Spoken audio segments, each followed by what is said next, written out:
Here we go. Yes, Rob.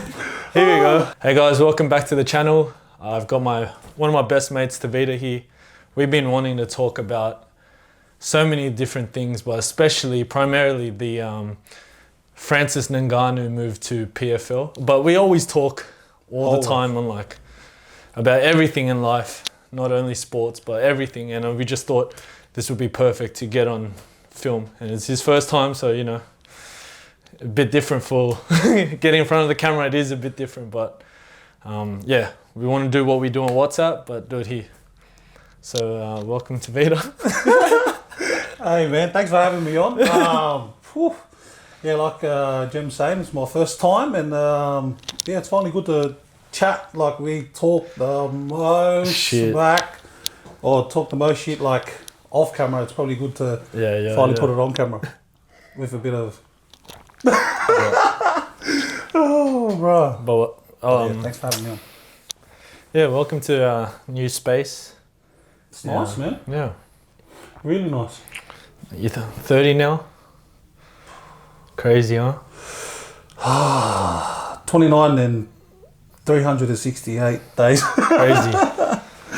Oh, man. Yeah, we've been friends since high school, and we've always grown up watching fights, UFC, boxing, Muay Thai. Grew up watching K1. And we've seen it grow, like we've seen the sport grow tremendously since we were in high school. And now seeing not just the UFC, but like the sport in general of MMA and fighting. What we were wanting to talk about was the move. How big of a move is Francis Ngannou to the PFL? From being the top of the top in the UFC and all the contract negotiations that they were having. And fell through. That fell through. How big do you think the move to the UFC is? Oh, I personally think it's huge.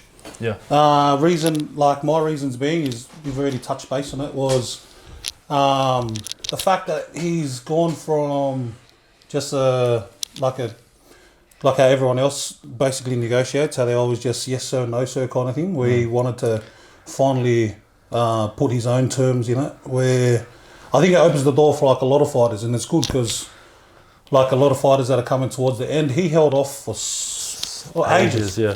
For ages, just so they could basically be on his terms, and like to finally see him, you know, like pick up a gig where it ticks all his boxes, not the promotion's boxes. I think it helps, like not just him, but we have to see like after when he finally has his first fight, and like, you know, and finally gets his boxing fight out of the way that he's been wanting to have for years. I feel that opens the doors for like everyone, even like friends, Ty, like and people that we're fans of, you know, like Izzy, all those people, man. Like it makes their dealings a lot more. It makes he's basically asked the questions that all the other fighters haven't wanted to ask. Which I think is huge, bro. Like in the terms of pushing back against negotiations rather than just going, taking it on, blah blah blah. But now he asks the questions that no one wanted to ask. He's taken the awkward run, if you want to call it that, and I personally think it's huge. Yeah, because under the terms of the agreement, it says that Ngannou, who was 17 and 3 in the UFC, he's exclusive now to the PFL pay-per-view in MMA, but he's free to pursue entirely separate contract in professional boxing. It also makes him an executive and equity owner of PFL Africa, a regional league the PFL intends to launch in 2025, and reserves him a spot on the PFL's global advisory board, which includes former 3-time UFC champion Randy Couture and you know, Ray Sefo, and now I think Jake Paul's even a part of that. Even Clarissa, isn't she? Clarissa Shields. Well, she's the like bloke. Yeah. The bloke. So they've got like big names that are going over there. Exactly, and like now that because bro, when Francis was part of UFC, they were making it out like Johnny Bones Jones was scared to fight him. Yeah. Do you know what I mean? Yeah. Like they were making it out that John Jones was the scared one, this and that, blah blah blah. And it's turned around. And then our old mates left. They've gone, oh nah, Francis is the one that was scared. But it's just like what we said. He's Yeah, Dana really contradicting himself, huh? Bro, the biggest walking contradiction. Like dead set, he's gone from, we don't make these fights, and then we don't make these fights. Gimmick fights. Gimmick fights. Yeah. And then next minute he's got this BMF that he's just pulled out of his cheeks. Yeah, that's true. BMF he's pulled out of his cheeks, and then like even he only said yes to Conor, obviously, because Conor makes the biggest, like his biggest draw card that the UFC's had for years, and then now Francis wants to do it, and then all of a sudden they're gimmick fights, and then now old mates doing videos about. But literally last week as well, he was saying he goes, Tyson, if you want to come into the cage and fight John Jones, let's make it happen. So and he does slap fighting, like promotes it heavy. Bruh. Even before Volk and Islam's fight, they were promoting the shit out of slap boxing or slap, whatever he does. Right, they did say paying him like a bag of rice or something like that. Slap. Oh, bro, they slap each other for that hard for that long. Oh man. But yeah, bro, like I said, man, like PFL, I think their model around their pay-per-view and that is rest heaps. Yeah, because they follow because when I spoke to Ray Sefo, who's the president of PFL, he was telling me like their format, what they do is like basically they have a season just like every US sport, and then the playoffs, and then the final. When you win the final, you win $1 million, which is kind of like NBA or it also follows a format of K1. That's where he got it from, because he's a K1 legend. Yeah. So there's like round robin, and then there's the season, playoffs, and then the finals, which I think is pretty cool as well. Yeah. Because you have to like win to get into the next playoffs. Right, so it makes it elevates the competition. Yeah. But what's it called? From what we've like spoken about and read and all that, Francis wants to have a boxing fight first, and then the MMA starts next year. 2024. Yeah. And in the PFL. Yeah, so but it's a big. The only questions in the PFL is who's he gonna fight, because the bloke smoked everyone before he left, and he left on his own terms. You know what I mean? That's why I got to take your hat off to him, man. It kind of reminds me, Francis's move kind of reminds me of when Hulk Hogan left the WWE and went to WCW at the height of his career in the early 90s. He was like, Hulkamania, everything was crazy. He was leading WrestleMania. And then he went over to WCW and brought eyes and attention to them. And WCW, they had the Monday Night Wars. Yeah. But he was leading the biggest faction back then, NWO. With Kevin Nash and Scott Hall. And I literally, bro, me and Ray Sefo, I'm going to say, we still message each other, and I always tell him, I go, Sir Ray, all you got to do is get one of the big names. Bro, he got the biggest name, bro. It's the biggest, literally. It's the biggest name, the top. It was like getting Mike Tyson back in the day to come over to do something, Yeah, like between promoters back then. But like, bro, and the thing that's crazy was how long and how like unorthodox the back end of Francis's career was. Like how he was like saying no, like basically taking everything a fight at a time. Yeah. And wasn't re-signed. Like that's what blew my mind, was he was like the only actual champion that fought out his contract. Yeah. And for him to do that, man, and for Uncle Ray, for Uncle Ray to pull that big fish that you were telling him about from way back, and since he's like become the president, I personally think it's a big one, man. Like it's a big risk, big gamble, only because UFC are making him out to be this kind of diva, but I reckon the whole exactly, all of them. Especially when they get Africa kicking off. Look how big Africa is. No one's even dipped their finger there yet. So he's going to be in Africa. And like if you follow Ray Sefo, he's got ties with, Habib, Islam. What's his name? Welterweight. Kamaru Usman. Yeah. So like you don't never know. Like the reason why I think they're doing well is because they're being led very well by Ray. Exactly, because he's been there and done that. Yeah, and he's empathetic. He knows how fighters should be treated. It's different as Dana's just he's the boss. A businessman. He's a businessman, but he's a former fighter. He knows what it's like to be respected. What it takes to get there. Yeah. He's still bro. The guy's the president of the PFL, and he's still training people in the gym. Bro, what's even crazy too, but man, it's like... He's the man, bro. He takes his time for anyone. Yeah. You know? But it still blows my mind that you actually got him to sit down with you. He's the man, bro. How did they even come about? Every now and then, whenever he'd post something, I'll message him and say, like, you know, you're a legend. I always looked up to you when we were young. And he'll message me back, thanks, little bro, blah, blah, blah. And I'll be like, wow. And then I go, I'd love to talk to you one day. And then it happened. And it's crazy. It was like 2-3 years ago that I spoke to him, and how much has happened in the PFL with Jake Paul, Clarissa Shields, big names going over there. And who knows, the ceiling for them is like... Right, and now with the whole Francis thing, but another big thing no one's really talking about in the PFL is they're about to buy UFC's little brother. Oh, Bellator. Yeah. So I don't know, man, they're like unorthodox making these business moves model that's coming out, bro. You never know what's going to happen. They might be UFC's big brother in 1 or 2 years. Or 5 years. You never know. You never know, because just like WCW or anything, in business, you need competition to raise the level for everything. And do stuff that people thought was stupid. Wouldn't say but just like we said, like off the grid, and then now look at him. Like, I love it. It's just good for the sport. Bro, everyone thought PFL was just going to be another pop up and see you later. It popped up and they've showed up, man, and now... And they're treating the guys with something like that. Ngannou from Tonga. Bro, since Falani Sissi come over, bro, I just can't wait.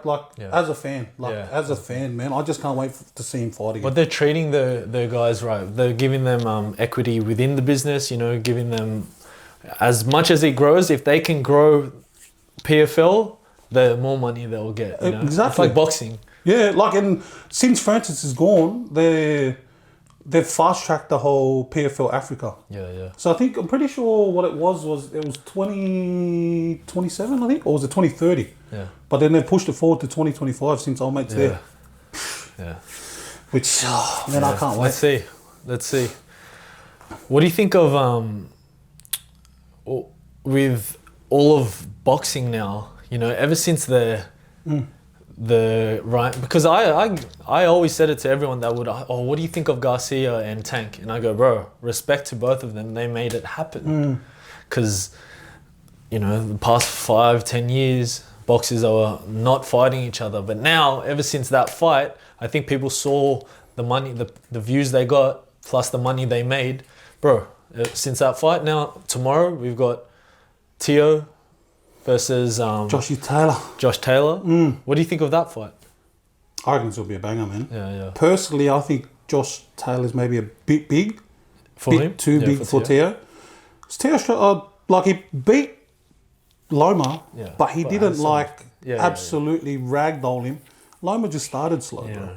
So he's going to be in there with someone that's bigger than him, as fit as him, quicker than him. Oh, I can't wait. But I put my money's on Taylor. Yeah. But what do you think of all these guys now finally fighting each other at their prime? Not Pacquiao 5 years later with Mayweather. Bro, we've spoken about this for so long that UFC, it's next up. It doesn't matter who, blah, blah, blah. There's no arguing. It's not UFC, MMA in general. All right, he's the champ. He's number one contender.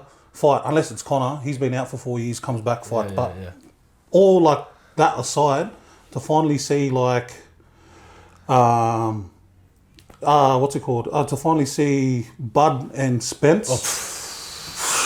Until they're standing across from each other, and the refs saying touch gloves, and I can't wait for the fight when it happens. But I just hope and pray no injuries happen. But that's another thing. That's another thing.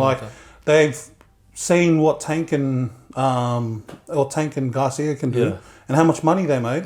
But I think they sold 1.2 million pay-per-views, and they were 50-50 split. So that's compared to Pacquiao Mayweather. What did they make? Nah, I'm pretty sure there's nothing like that. Yeah, but Mayweather's was so the 1.2 compared to a fight recently. That's like Canelo numbers. I'm pretty sure it's bigger than Canelo. I think it was only just short of Canelo and Mayweather.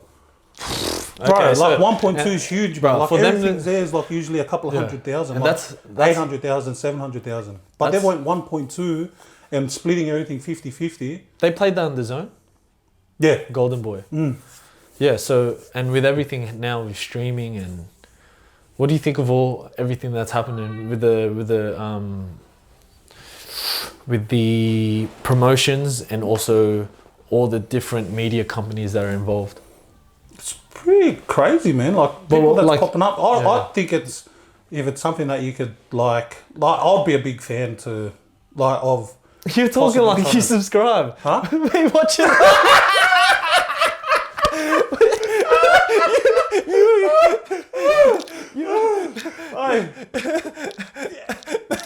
We've been watching streams since we're 30 now. Since 17, 18, I'll be like every single big fight. Hey bro, you got a link? You were about to talk. Oh yeah, it's good. The media. I haven't bought one pay-per-view Media. ever, bro, ever. But yeah, man. But in all honesty, like I can't wait for the fight. Like if there's one fight that I wish happened sooner, but it's like maybe it's the perfect time because they're saying which one is Spence. Oh yeah, Spence yeah. and But at least it's about to happen. It's signed.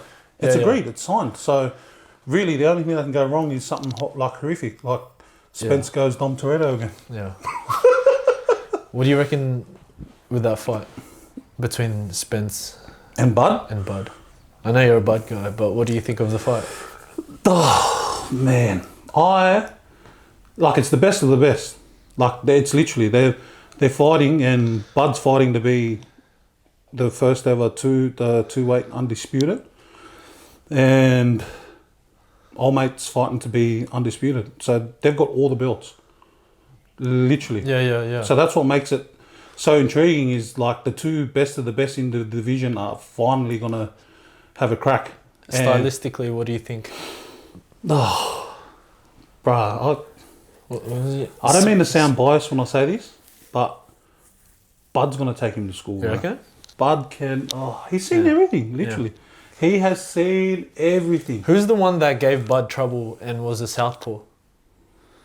Bud trouble southpaw. Yeah, but no one's really given him a problem. Who's been his toughest test? Oh, wouldn't say it was his toughest. Like Gamboa kind of gave it to him when they fought all that time ago. But supposedly before he turned it up, bruh, Porter.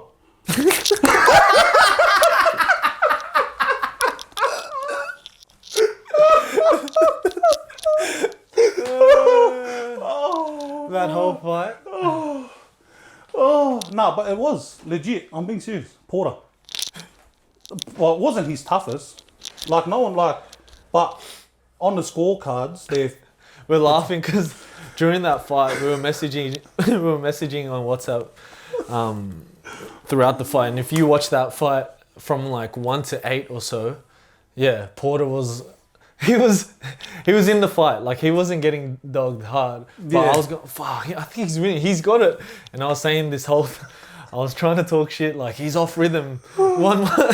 Instead of being like 1, 2, like he's off rhythm, like 1, 3, 4, 5, 1, 3. 1, 1, 2, 1, 1, 1, 2, 1. Vitz, look at the 1, 1, 2, 1. Look at the 1, 1, 2, 1. Vitz, the 1, 1, 2, 1's putting Bud off, and I'm telling you, I go, bro, Bud's a slow starter. He's going to turn it up soon. Neck minute. Think. Neck minute, daddy. Hey, stop bashing my son. Yeah. But that's why we had such a big laugh because during that fight, and supposedly he was behind on the scorecards before he turned it up. I had Teddy Atlas messaging me. Oh shit! For that fight, I'm gonna go for Spence. I don't know. I just think mark it down. Spence is gone. It's done. It's done. He's put the Jems curse on it. For anyone that doesn't know what Jems curse is I'll make a prediction. Every Joshua was immortal. This guy told me every Joshua was going to put Andy Ruiz to sleep. Andy Ruiz. You know how that went. And AJ hasn't been the same since. That's just one of about 20. I was at the run. So I was at the run. We were at the Ronda Rousey Holly Holm fight in Melbourne in 2015. That's when Ronda was like going through every single girl like nothing. Everyone flying through him. dink, head kick. I was at WrestleMania 30 when Brock Lesnar versus the Undertaker. And then Undertaker was like 18 and 0 undefeated, and I was there in the building. Flipped him. Streak done. But yeah, that's the Jem curse. It exists, it's true. But and since you're saying Spence, it's over. It's over. And it's good. We've got it on record. Yeah. I think Spence is gonna come in. He's southpaw. He's a bit tough. Gonna be Buns' toughest fight yet. I think he's gonna get him with a nice jab, set him up with the uppercut. We shall see.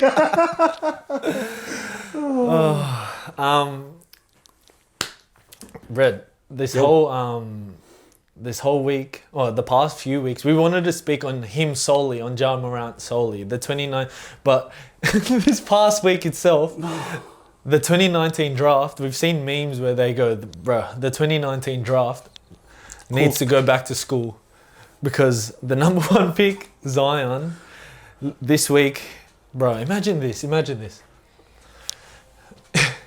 taking photos with your missus. You know, one of the biggest days of your life, and you put it out into the world, and you let the whole world know that you're about to be a father. Bruh. Little do you know, that same night, puts on tweets. Bro, some of these tweets, I think she's a porn star. She goes, oh yeah, last week when I let you mouth. Huh? Last week when I let you mouth, blah blah blah. And this whole time you had another pregnant. Now. That's his. I think that's his high school sweetheart. Who? Zion, the one that he's gonna have a kid with. Bruh.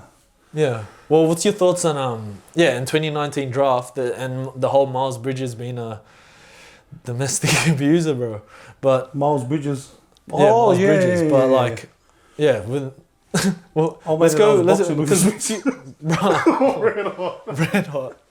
Few weeks ago, I mean, firstly, let's go back to the Ja Morant one, because, bro, that is like honestly the epitome of dumb idiot. He's a dumb cunt. He's a dumb cunt. I remember us just messaging each other, bro, is this guy for real? So the first one with Ja's getting done. What was the first one with his pistol? Yeah, bro, it was a gun in the nightclub. Oh, no, he was in the club. In the club. Yeah, and he was showing it. Who has a gun in a club? Yeah, and I know America has their thing, fascination and love for guns, but you know, you're an NBA player. You have a security guard, this, that. But honestly, and the worst thing about it was he's like got no ops. He's got these ops in his head that like he just wanted to look gangster. Yeah. Literally. I don't get it. And he's grown up like he grew up in the suburbs. Like he wasn't no project kid or projects kid, whatever you want to call it. Yeah. He wasn't.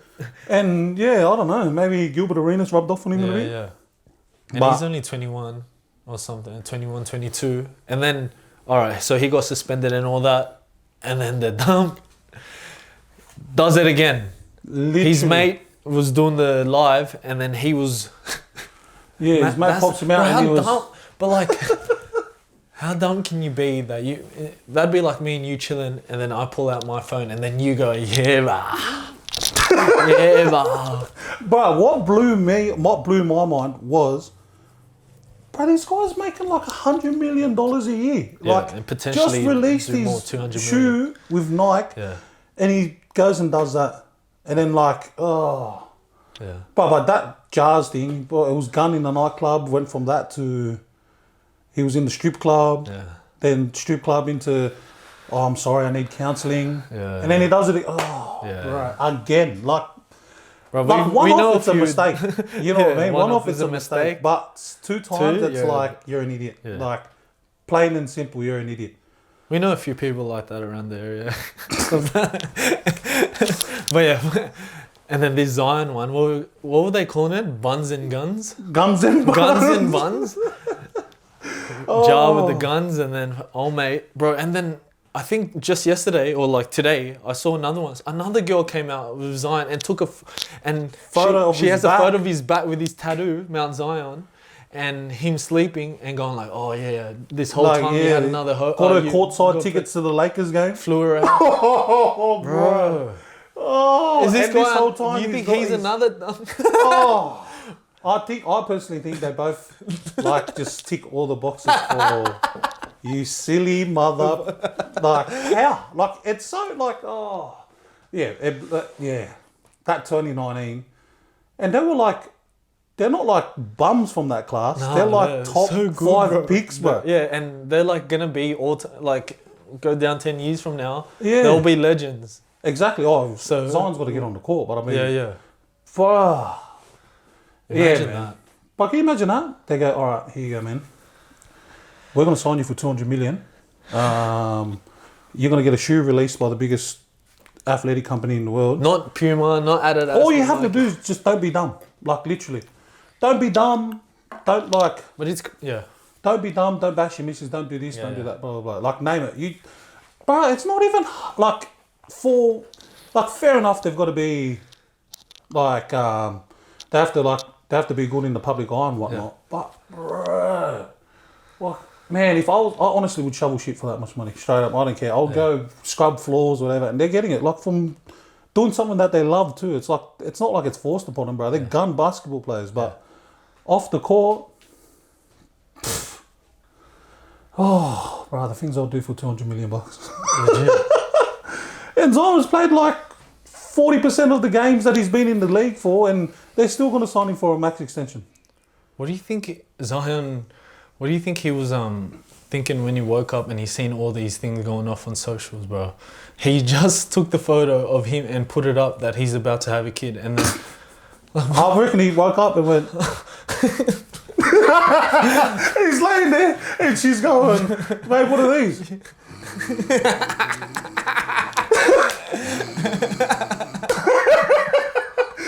like, she's standing there reading these things to him, and he's literally just hoping that it'll go away, bro. It's not going away.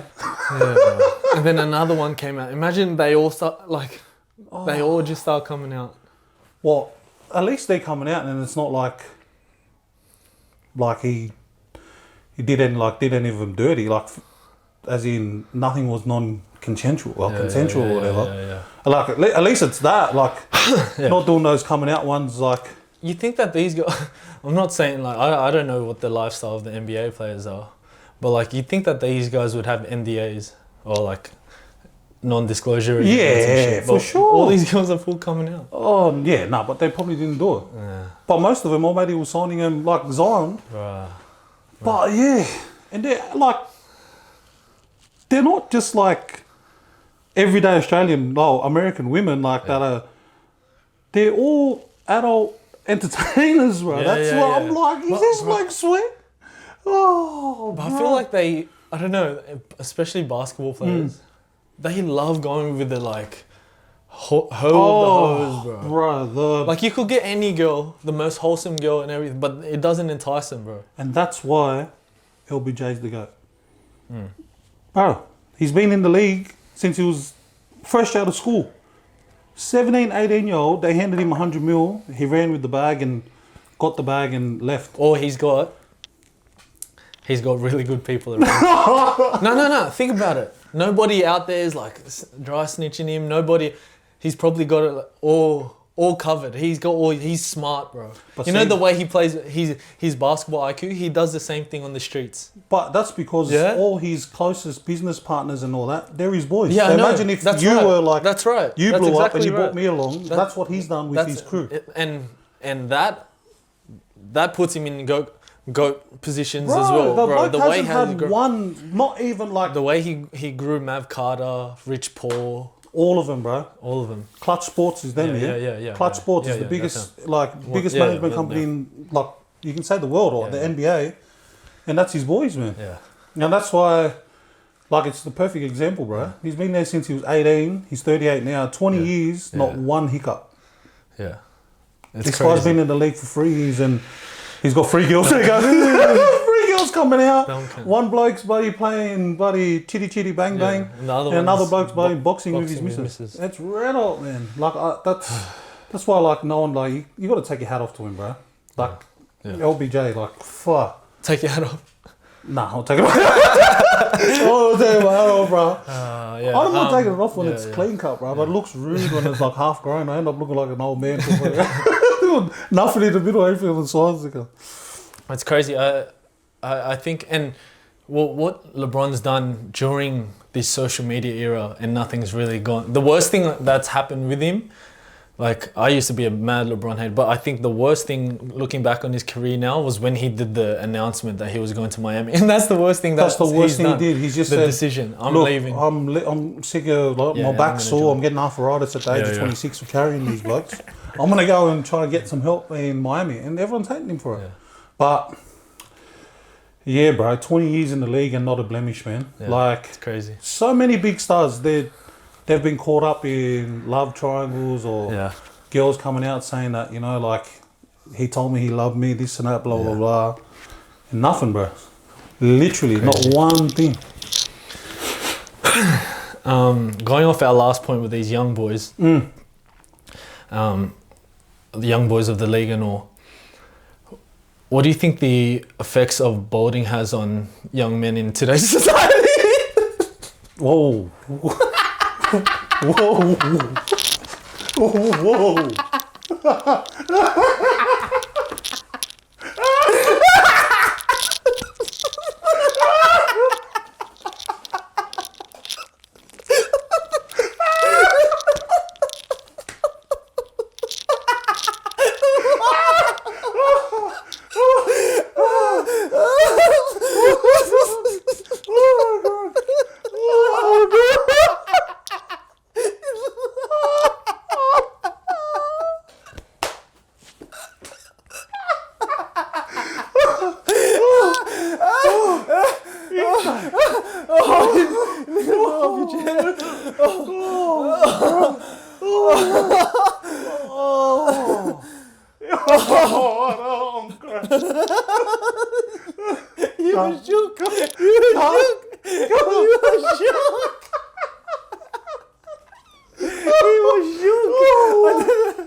You couldn't believe what you just heard. What? I was like, balding. Balding. Balding,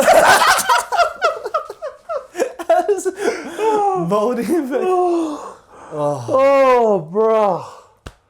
Lad. That was a hectic one. I had to get that one. We've been boys for like 15, 16 years. And that's probably one of the best. That one, bro. I'll give you that one. Oh, bro. That one's, lad. That one got me balding. Balding? What? Oh, man. Fuck, bro. Had to get you right at the end. Oh. Bro, you could have did it earlier, bro. I don't want to break the ice so I could. Fuck. What a mother gun, man. Oh, lad. And then I hear I'm thinking, maybe he's talking about balding with John Lee. Maybe he's balding with Lane. Oh, bro. Oh, lad. Oh. That's it for us. Bro, wait. To put that into context, we watch NBA literally like 3 times a week or whatever, not together. Like he'll be watching it in his home office because he works from home. Yeah. I'll be on the road, and if I'm in between jobs, I'm listening or I'm watching, and we're talking about it. And all I get is these mosh ads about growing your hair back. He's like, bitch, bro, they're doing you up dirty today. Ashley Martin. Ashley Martin, mosh, everything. Like, bro, like, they know their target market on ESPN. Woo. Fuck, that was fun. Oh, bro. We'll do this again soon. Yeah, 100%, bro. Fuck, that was good. Fuck, the way to take me out, man. Lad. Yeah, you guys know what to do. If you enjoyed this, subscribe, Spotify, YouTube. I'm going to put it on Rumble as well. Tevita, Jem. Wow. Bro, like, that was mad. I could do that again. Yeah, we'll do it again. again. Legit. Do for